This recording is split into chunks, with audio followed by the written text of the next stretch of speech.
So if you've been a hypnotherapist for a long time, you may have noticed that sometimes your clients come in with a preconceived idea of how they need to be healed. And I just want to touch on this idea of what you can do it. And I've had this as well.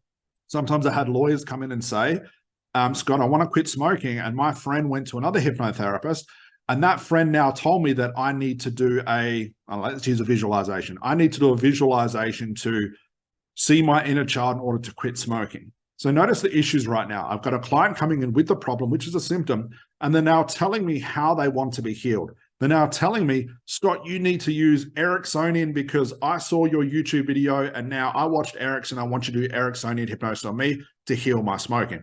This is a big red flag, guys. Do not let your clients tell you what technique you need to use, because how could you know and how could they know? They're just guessing.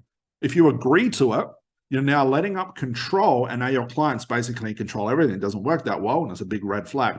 So if your clients come in saying, I have to have a regression because my friend had one, I want you to do one on me, or I want you to do a past life regression or something like me, or an age regression, whatever it is, whatever technique they're talking about, you want to stop them right there. Just because they say that's the best thing for them, not only how the hell would they know because they're not a therapist and now they're guessing, but you also could find out that running them through this technique that they want so bad happens to be the very last thing that they need to be healed. If your client tells you they need a visualization, but they actually need a regression, you won't know those things if you go down the visualization route. Hopefully you hear my point there. Do not let your clients dictate how they want to be healed, what language patterns to use, what type of therapy, because they're just guessing.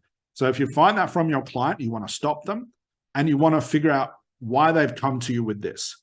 Figure out what's their thinking about this, because this will be a conflict. This, in ACH terms, we call this a knot. Find out why they believe these things. If a client just says, well, I believe this, that I do need a regression or visualization because my friend had one, and they're stuck thinking, even if I told them that might not be what you need, let's try something else. If we need to use that, we'll use that later. And client said, no, I definitely want to use that. It's the only way I'm going to be healed. That's not going to be a very fun client to work with. So you want to pick apart that thinking, guys. Do not let your clients control the session. If they keep forcing the issue, that's one client I would not be working with them. I send them to another therapist. A client should never be telling you what to do, how to do it, what technique to use. Ultimately, it's going to be a big red flag. And I'll let you know about the type of personality they have. So you want to stop them right there. Pick apart that thinking, guys, question about it. If they're really stuck on that thing, I would honestly, personally send them to another therapist because they're going to be a very tough client to work with.